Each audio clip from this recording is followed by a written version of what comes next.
자, 오늘 내가 좀 강조하고 싶은 얘기는 이거야. 그래도 한 사람은 있더라. 정말 신기하게도 누가 일부러 남겨둔 것처럼 그래도 한 사람은 있더라고. 그날도 그랬어. 2020년 4월 16일 첫 번째 한 사람, 그의 예명은 로이킴. 미국에서 회계학을 전공하고 국내 나노물질 국제연구 선임 연구원이기도 했던 그는 그 데이터를 끈기 있게 살펴나갔어. 그건 중앙선관위에서 공개한 그 바로 전날 있었던 4.15 총선 결과였는데, 그렇게 결과를 공개한다 한들 우리는 쳐다도 안 보겠지만 그의 눈엔 메시지를 읽혔지. 로이킴은 그 메시지를 읽으며 생각했어. 총선은 사전투표가 4월 10일, 11일 이틀간 있었고 본투표는 15일이었는데 이 그래프 보니까 좀 특이한데? 이상한데? 당시 180석을 차지한 더불어민주당 득표율을 보니까 당일 투표 때보다 사전 투표에서 일정하게 10% 이상 더 득표한 거야.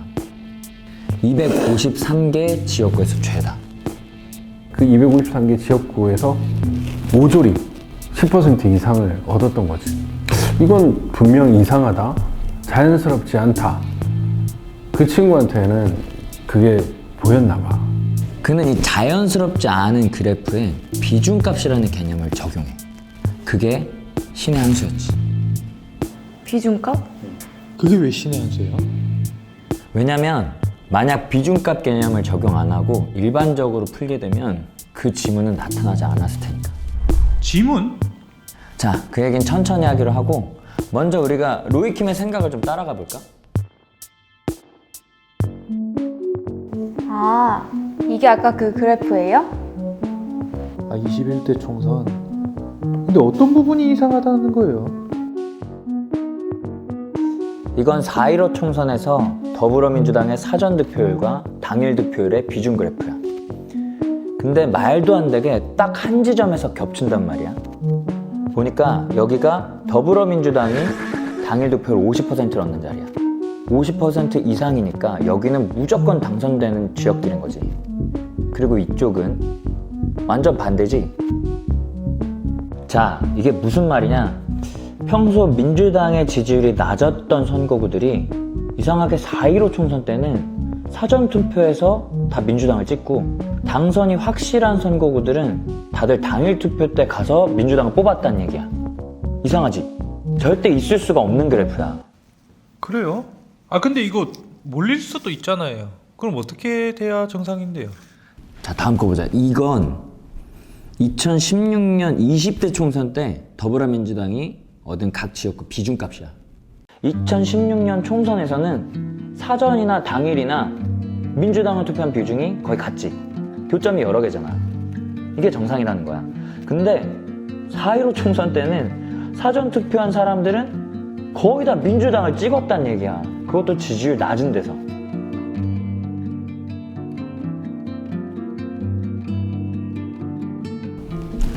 로이킴은 생각해.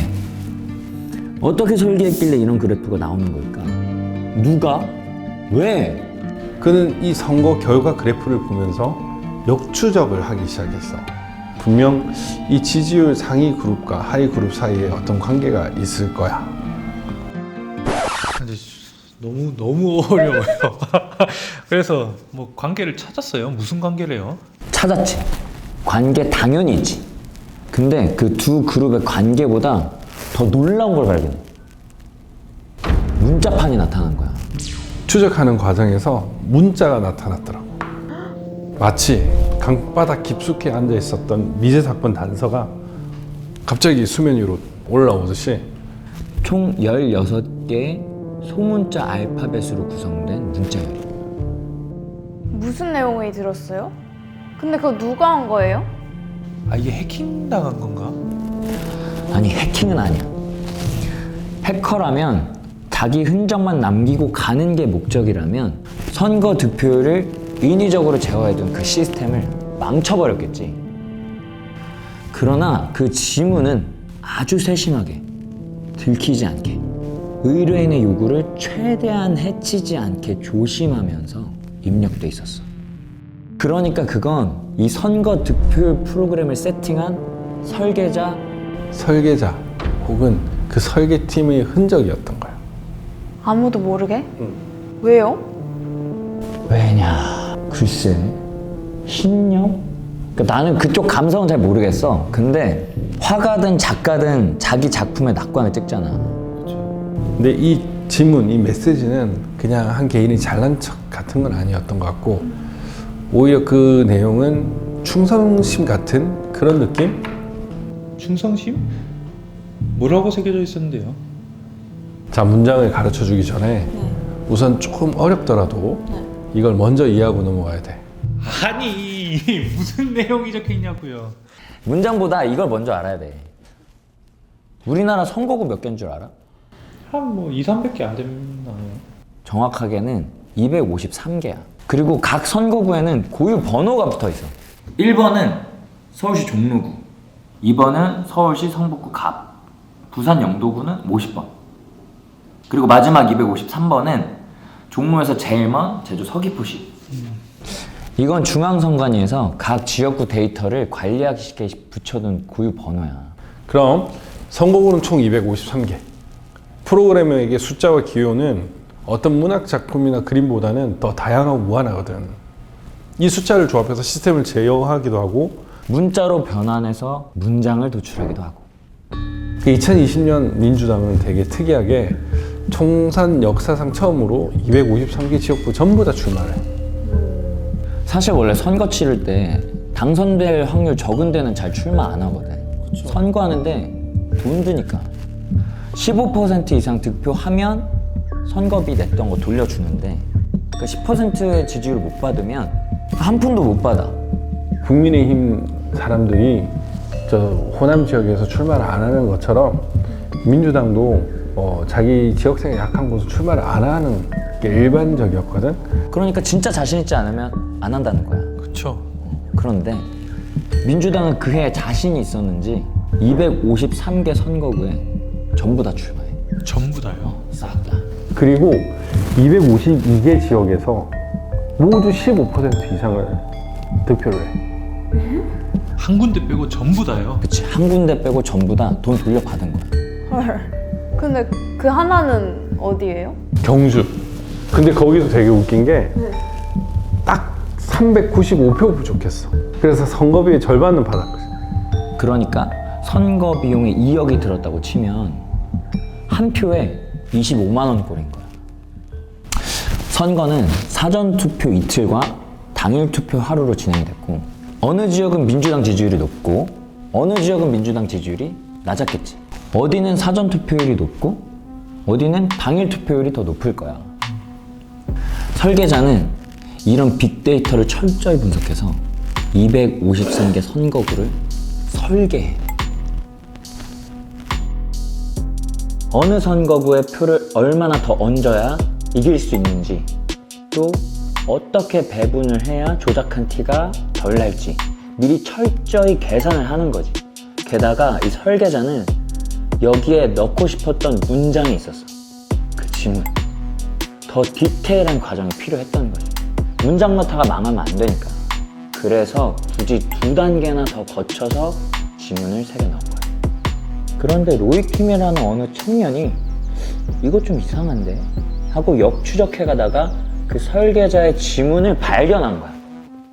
발견한 문장이 그 16자가 바로 로이킴이 발표한 그 문장은 Follow the Party였어. 팔로우 더 파티? Follow the Party. 당을 따르라. 영메이컨 땅쪽. 영원히 당을 따르라. 이 뜻이야. 당이요? 공산당 보호야. 아.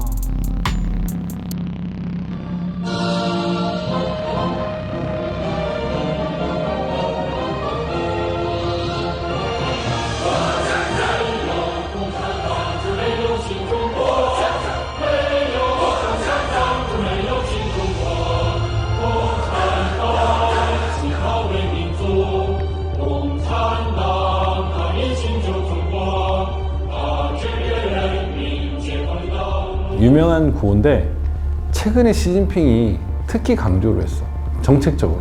지난번에도 말했지만 시진핑은 지금 굉장한 꿈을 꾸고 있거든. 아, 맞아요. 그 전 세계 운명 공동체. 그러면 중국 쪽 해커 아니면 프로그래머? 그렇게 볼 수 있는 가능성이 높다라는 거지. 자, 그러니 로이킴은 단지 그냥 이 아름답지 못한 그래프 때문에 파고들었던 건데 난데없이 이런 문자열이 나타나니까 얼마나 놀랐겠어. 심장이 얼마나 벌렁거렸겠어. 아, 이건 인위적이다. 이번 총선에 표 조작이 있었다. 로이킴은 고민하다가 이 자료를 민경욱 의원한테 넘겨.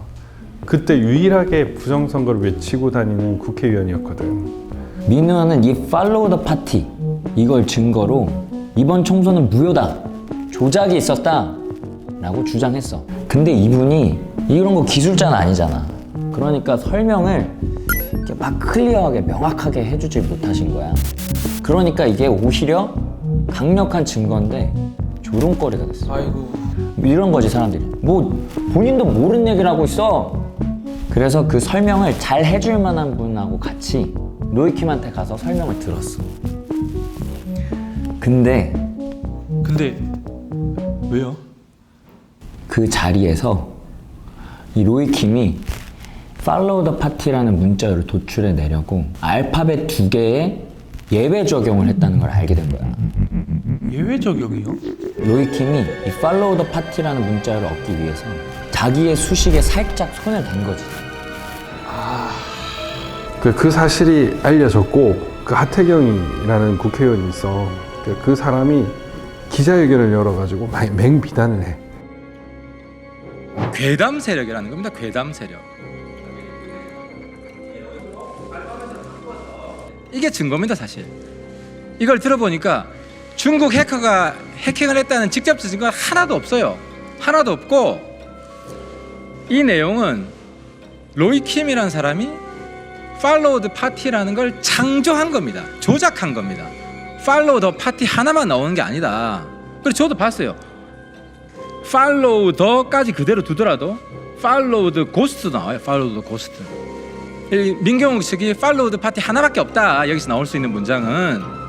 그래서 아무 심어놓은 거라는 게 반박되는 증거인 거예요. 또 하나의 증거. 팔로우 더 고스트, 유령을 따른다. 지금 헛것을 보고 있는 거죠. 중국 해커 개입의 팔로우 더 파티는 국제 사기극이라는 겁니다. 국제 사기극. 우리 입장에서는 국제 망신이고. 이준석도 뭐 달나라 얘기하냐 뭐라 그러고 뭐 유튜버들도 앞장서가지고 막 컨텐츠 만들어서 난리치고. 그리고 MBC PD 수첩에서 이 사건을 아주 우스꽝스럽게 다뤄서 내보냈어. 결국 부정선거라는 주장 자체가 사기고 거짓인 걸로 이렇게 조롱거리 된 거야. 게임 오버지. 저도 그때 얼핏 봤던 기억이 나요. 뭐? 선거 득표율이 다 조작된 거였다고? 이랬는데 언론에서 아 이게 조작이다 이렇게 딱 말이 나오니까 그때 좀 많이 김이 샜던 것 같아요. 증거를 발견했던 그 사람이 조작했다니까. 아 뭐야, 쪽팔려. 그래서 그 이후에 부정선거다 그리고 막 행진하고 그 시위하고 이런 거 보면 좀 선거 조작, 개표기 조작 이런 거 나오면 저도 그때부터 안 믿었어요. 아, 또 시작이구나. 또 저래? 약간 이런 식? 그치, 그럴 수 있지. 근데 그때 로이킴이 찾아낸 문자열을 내가 보여줄게.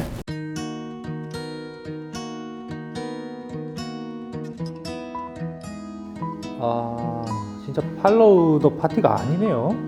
여기랑 여기 두 칸이 비었어요. 두 칸이 비긴 했지만 이게 문장이 되려면은 당연히 L과 T가 들어가야 된다고 생각했어. 그래서 지금 어떤 문제가 있어서인지 완전히 도출이 되지는 않았지만 일단 그렇게 가설을 정해도 틀리지는 않았을 거다. 로이킴은 처음에 이걸 발견할 때 이게 공산당 구호인지도 몰랐다는 거야. 용인 건당 조우. 민경욱 의원이랑 얘기하다가 이게 공산당 구인 걸 안 거야. 그러니까 깜짝 놀랐지, 오히려. 근데 이걸 가지고 무슨 로이킴이 이걸 일부러 공산당고로 몰아가려고 조작했네 어쩌네 하니까 실제로 당황스러운 건 로이킴인 거지. 아, 그래서 빈칸에 임의로 L이랑 T를 넣은 거예요? 넣은 건 아니고 이 넷째 열, 그러니까 여덟째 열에서 L과 T가 도출될 수 있도록 예외 수식을 적용을 했던 거지. 아, 이해가 되기도 하는데 뭐랄까 좀 실망스러운 게 조금은 있는 것 같아요. 좀 다 완벽하게 다 밝혀내고 좀 이거를 발표했으면은. 맞아. 그랬으면 좋았는데 근데 이건 사실 어떤 프로그램이 어떻게 수식화됐는지 밝혀내는 과정이지 X값은 얼마 이렇게 정답을 찾아내는 과정은 아니니까. 무슨 말이냐면은 프로그램을 역추적하다가 16개의 문자열을 찾아냈어. 그 중에 빈칸까지 14개를 발견한 거란 말이야. 근데 나머지 두 문자를 유추하여 문자열을 도출했다. 여기까지도 충분히 유의미한 과정이거든. 사실 문자열이 이렇게 눈에 나타나는 것만으로도 되게 신기한 일이야. 자, 기운을 내자. 아까 내가 시작할 때 한 말 기억나? 한 사람은 있더라. 맞아. 한 사람. 정말 예외 없이 언제나 한 사람은 있다. 정의는 그렇게 하늘 외면을 받지 않는다. 뭐예요? 아직 끝난 게 아니었어요? 아니야. 끝이 아니야. 그 뒷이야기가 더 있어. 로이킴이 사실 누군지는 잘 몰랐어요. 그래서 그 사람이 그럴 이유가 뭐가 있나, 뭐가 아쉬워서 그렇게 생각했죠. 어디서 착오가 있었겠지 그랬죠. 근데 그때 마침 제가 그 수주하려고 했던 계약 하나가 갑자기 취소가 되면서 시간이 남게 됐죠. 그래서 로이킴의 로직을 찬찬히 따라가 봤어요. 그랬더니 70%는 맞는 거예요. 비중값을 적용한 것도 탁월했고 아주 머리가 비상한 친구였어요. 근데 30%는 분명 이제 오류가 있어요. 이럴 때 저와 같이 그 실제로 이제 설계를 하고 시스템을 개발해 본 전문가는 딱 알죠. 아, 이건 설계자가 처음에 계획했던 대로 실행이 안 된 거다. 뭔가 돌발 상황이 생긴 거다. 바로 아는 거죠. 자, 돌발 상황. 이렇게 꼼꼼히 여러 단계 최적화 과정까지 거쳐가면서 설계를 했는데 설계자가 미처 생각지도 못했던 그 돌발 상황은 대체 뭐였을까? 그것만 찾아내면 이 문자열을 완성할 수 있다. 장용호 프로그램은 그렇게 생각했던 거예요. 그래서 결국 찾았어요? 뭐 찾았으니까 지금 얘기해 주시는 거겠죠? 아닌가? 2020년 4월 15일 총선 당일 충남 부여군 옥산면 개표소. 사전선거 투표용지 415장을 지금 막 전자개표기로 개표를 끝낸 참이었어. 결과는 1번 후보 180표, 2번 후보 80표. 역시나 1번 후보의 승리였지. 그런데 이때 현장에서 지켜보던 참관인들이 항의를 해. 이상해요. 앞만 봐도 이거 100표씩 차이가 나. 그 투표지 좀 같이 좀 봅시다. 그 기계가 너무 빨라가지고 순식간에 지나가니까 잘 못 보서. 개표 참관인들이 거센 항의를 하니까 선관위 직원들은 할 수 없이 개표한 투표지를 확인시켜줘. 근데 얼핏 봐도 2번 후보를 찍은 투표지가 굉장히 많이 1번 쪽으로 가 있는 거야. 이게 뭐예요? 재고표에 이렇게 한 거야. 그래가지고 결국 다시 재개표를 하기 시작했어. 아, 그럼 수개표로요? 아니, 다시 자동 개표기로. 엥? 그러면 결과도 똑같지 않나? 그치, 똑같을 것 같지? 그쵸. 근데 여기 신의 한 수가 있었어. 선관위 직원이 그때 그 투개표기를 껐다 켜. 개표기에 전원이 들어오고 재개표를 했어.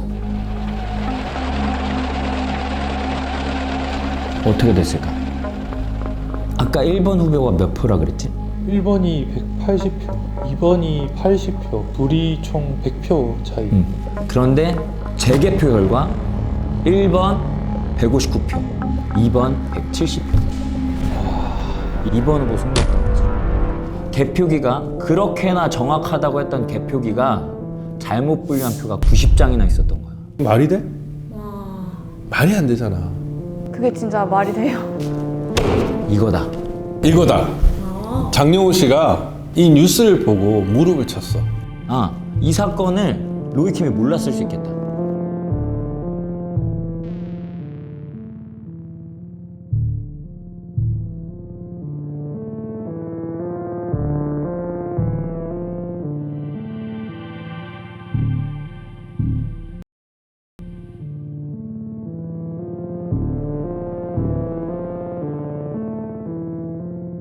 그러니까 로이킴은 부여 사건을 모르니까 민주당이 진 걸로 결과 배치를 해서 재개표하기 전 득표수를 적용한 것이 아니라 실제 결과를 적용했을 것이다. 그냥 발표된 대로 159, 170 요걸 한 거야. 그러면 원래대로 민주당이 이기기로 계획했던 대로 설계자가 계획했던 대로 돌리면 팔로우더 파티가 나올 수도 있겠다 생각을 한 거지. 되게 소름 돋네요 이거. 그게 설계자가 몰랐던 돌발 상황이었던 거네요. 맞아. 거기 말고도 부여의 다른 개표소에서도 참관인들 항의로 몇십 장씩 결과가 바뀌었거든.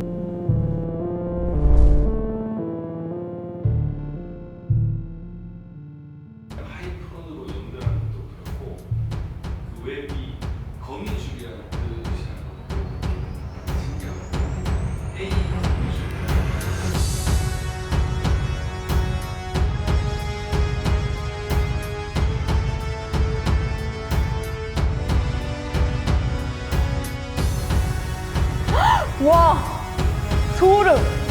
드디어 나타났어요. 맞아요. 팔로우 더 파티. 그러니까 아까 비었던 두 칸에 L이랑 T 둘 다 나타났네요. 근데 그거밖에 없어?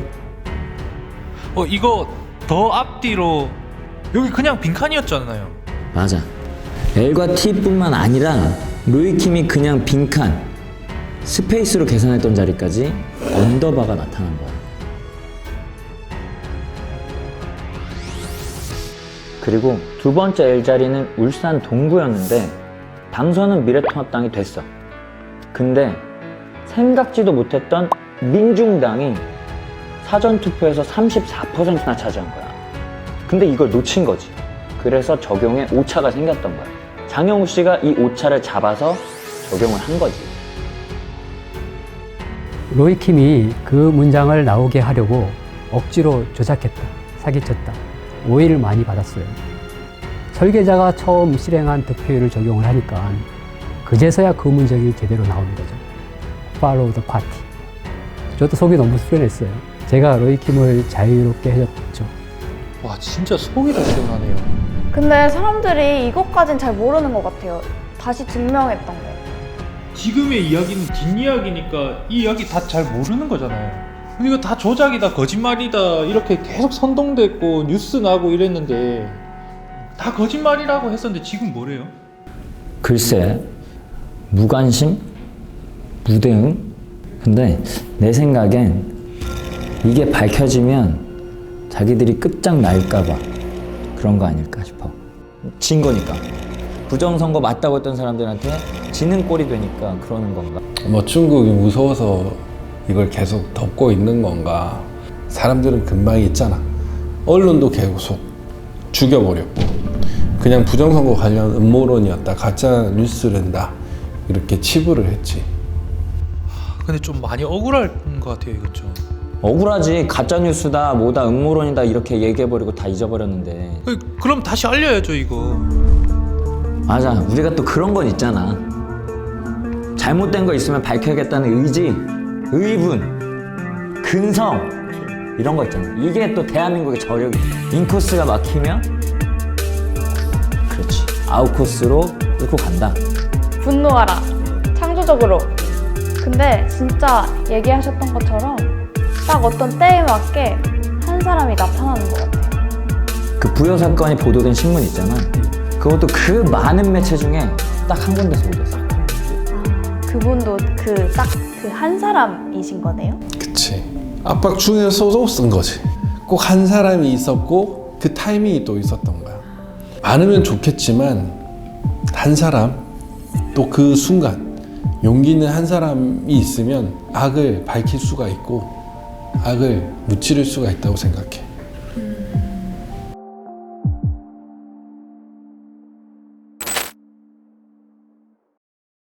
자, 그 한 사람 내가 하나 더 얘기해 줄게.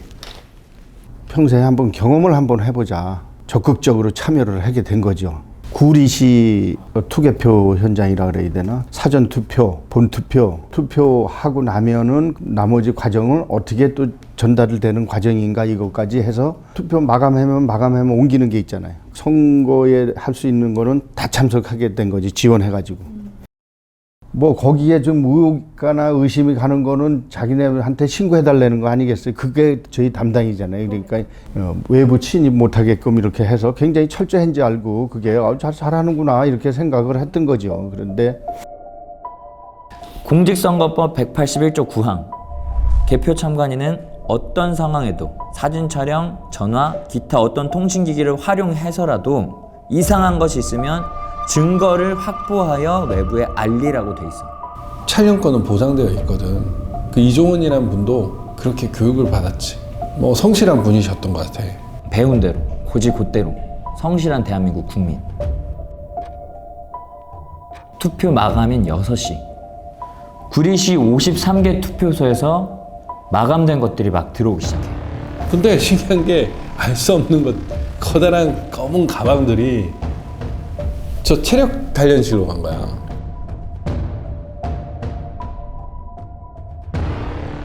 이상이 있다고 얘기를 하는 거예요. 저게 왜 절로 들어갑니까? 그때부터 이제 좀 사진도 찍고 그랬죠. 이제 뭐 이상 있는 건지 없는 건지 모르는 거니까. 4월 15일 21시경 구리시 인창동에 투표함 개표를 하려던 참이었어. 이제 와르르 투표지를 쏟는데 쏟아서 하는데 딱 보는데 색깔이 틀리는 거예요. 같은 투표지인데 색깔이 틀린 게 보이는 거야. 색깔이 벌써 연두색하고 흰색하고 환연히 틀리는 게 막 나온 거야. 그래서 이종원 씨는 거기 개표자들한테 말해. 아니, 투표지 색깔이 좀 다르잖아요. 이거 이상이 있으니까 중지하세요. 개표 분류기는 너무 빠르고 개표는 그만 뭐 진행이 돼버려. 아, 이종원 씨는 이걸 멈춰야 될 것 같다. 이거 이상하다. 애가 따랐던 거야. 그래서 그때 이제 아 이건 이상이 있구나 그래가지고 경찰한테 신고를 하게 됩니다. 그 나가서 이거 이상이 있으니까 이거 좀 신고해가지고 이거 발견해가지고 이거 좀 중지 좀 시켜달라. 경찰한테 얘기를 했는데 경찰이 들어오고 나면서 좀 시끄러워지니까 선관위에서 직원이 이제 거기에 웅성웅성하니까 이제 오게 되죠.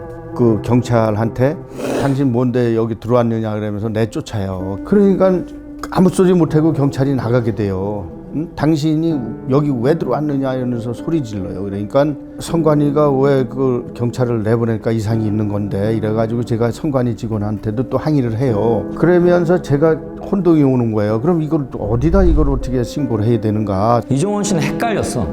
그렇게 교육을 해놓고 교육한 대로 하는데 아무도 반응을 안 하니까. 민중의 지팡이로 모든 것을 다 해결해 주는 걸로 이렇게 생각했는데 그게 아니었으니까 돌면서 자꾸 머리가 이제 복잡해지는 거예요. 이거 어떻게 할까 고민을 하는 차에 이제 머리가 복잡해진 이종원 씨는 개표소에서 이리저리 방황해.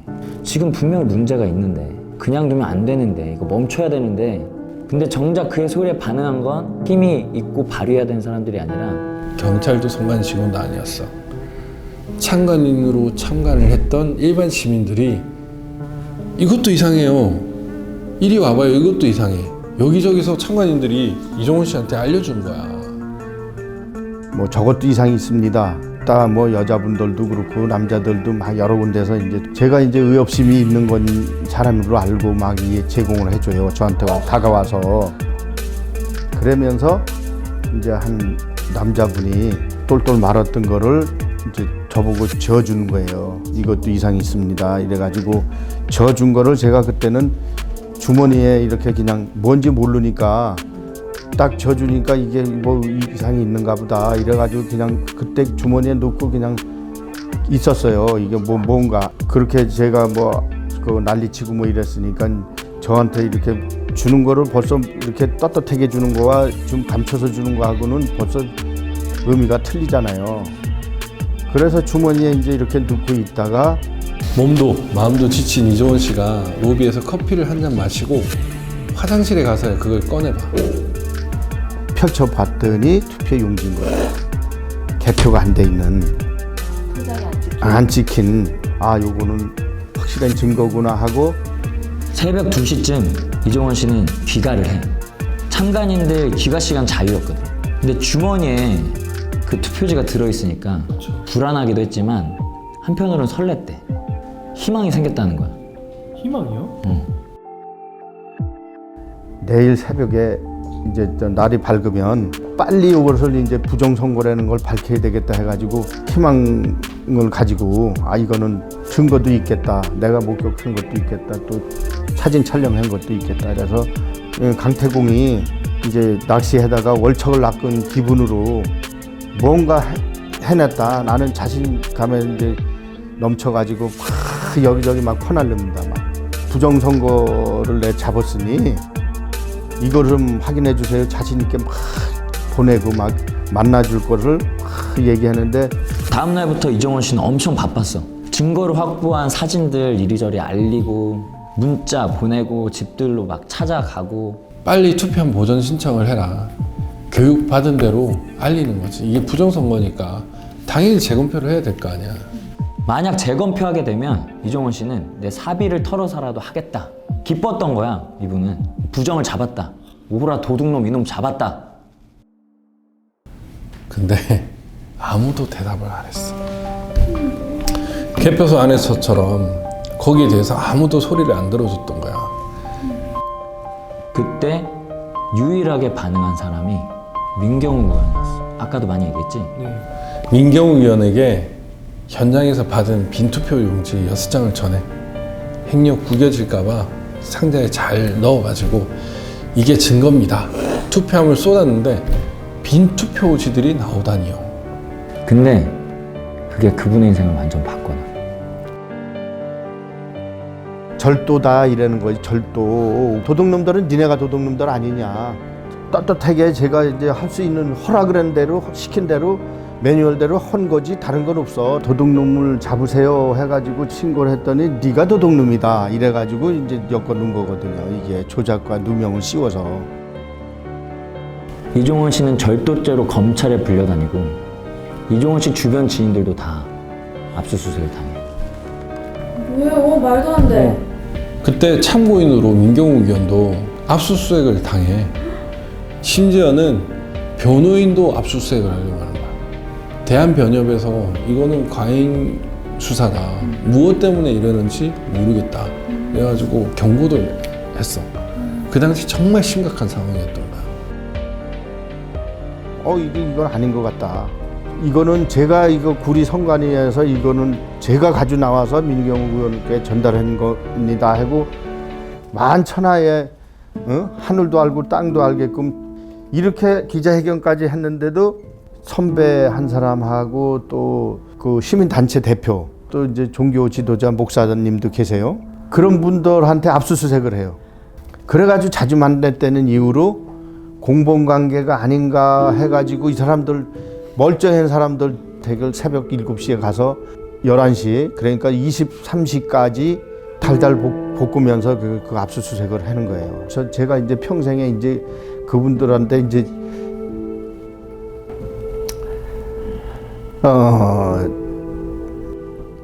그러니까 말하자면은 거품을 만드는 거품을 제가 복받쳐서 이러는 거지.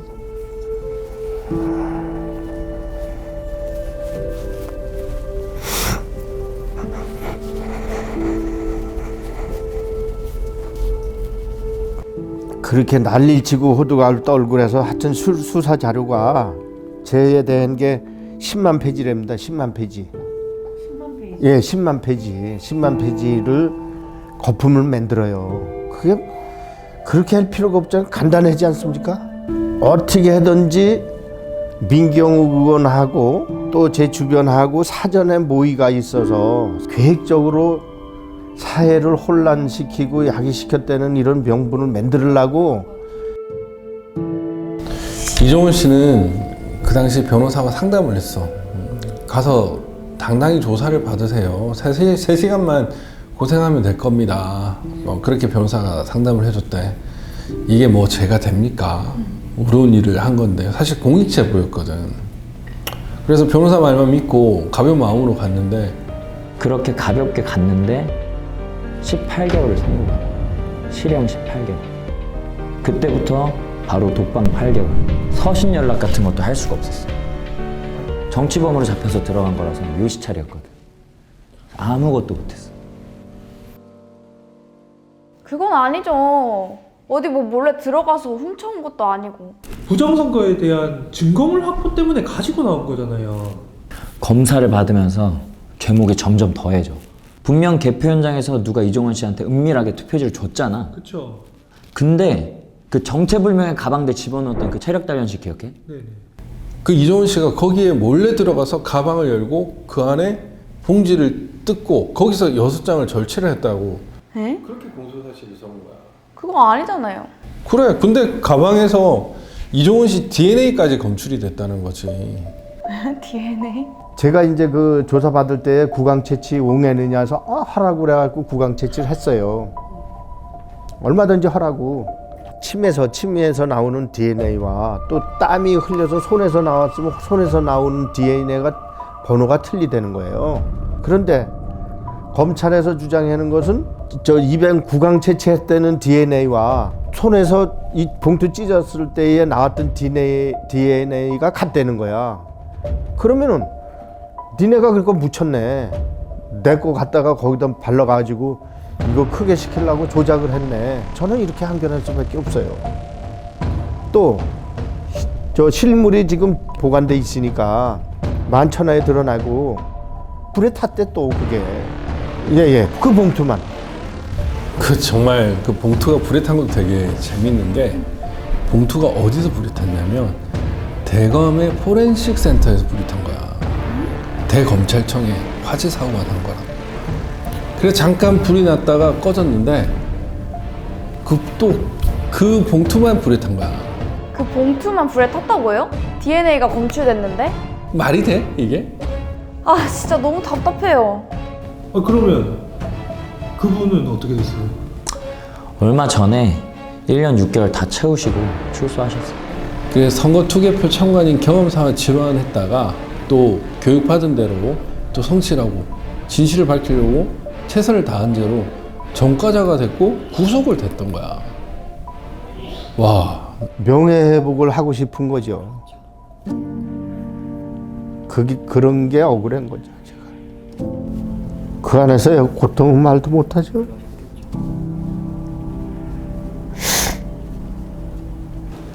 그분 뵈니까 내가 막 죄송하고 내가 막 화가 나더라고. 이게 말이 되나 싶고. 그래서 어르신 찾아가서 여쭤봤어. 어르신 출소하셨는데 또 선거네요. 마음이 좀 어떠세요? 근데 의뢰가 왔대. 투개표 참관이 들어와달라고. 아니 그 일 당하시고도 또 그걸 의뢰가 들어왔어요? 진짜 두 번 다시 그렇게 하고 싶지 않을 것 같아요. 요번에 투개표 참관인에 추천해서 올릴 테니 좀 맡아달라. 그래서 아유 저야 환영을 하죠. 진짜요? 예, 그 연락이 왔어요 저한테. 그 구리시에서. 그래서 그 얼마든지 제가 하겠습니다. 이래가지고 지금 그런 거는 두렵진 않아요. 그건 두렵지 않고 어려운 일을 했다 해가지고 전 자부하고 내 앞에서 부정선거가 사실은 아니었었다 하는 거는 함부로 얘기하지 말라라고 해서 제가 그 이준석 대표한테도 함부로 부정선거가 없다라고는 까불지 말아라.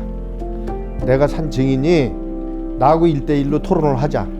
감옥에서도 편지 보내준 그런 내용도 다 있습니다. 그러니까 지금 나와 보니까 뭐 하태경이가 뭐 부정선거는 없었더라고 얘기했다고 했는데 부정선거 아니라는 거 함부로 얘기하지 말아라. 얼마든지 얘기해 줄 수 있는 사업하고 이걸 모를 때는 저 사람들이 이거 할 일이 없나 뭐 왜 저렇게 아스팔트 위에서 저런 짓을 하고 떠들고 있나 이랬는데 보니까 이 사람들이 괜히 나와가지고 이거 떠들고 이렇게 하는 게 고생하는 게 아니더라 해서 이제 나도 이제 좀 목소리 좀 내야 되겠다 싶은 거예요. 지인 중에 북한 인권 관련 일을 하는 분이 있는데 시중신 그 시진핑 아버지 이 사람이랑 여러 번 만났다는 거야. 근데 그 양반이 그랬다는 거지. 우리는 김정일을 별로 지지하지 않는다. 하지만 한국 때문에. 근데 한국 때문에 중국에 바로 붙어서 자유민주주의로 치고 올라오는 한국 때문에 북한은 싫지만 연대를 한다는 거야. 민주주의가 위협적이어서. 기억해. 지금 흑인들이 그 선거권 한 장, 그 투표지 한 장을 얻기 위해서 얼마나 많은 전쟁을 치르고 피를 흘렸는지, 지금도 얼마나 많은 나라들이 그 선거권 때문에 피를 흘리고 있는지. 국민이면, 자유민주주의 국가 국민이면 누구나 갖게 되는 그 한 표, 그 한 표 지켜내는 게 이렇게 어려운 일이야. 그리고 이렇게 강한 일이야. 공산당이 위협으로 느끼는 거야.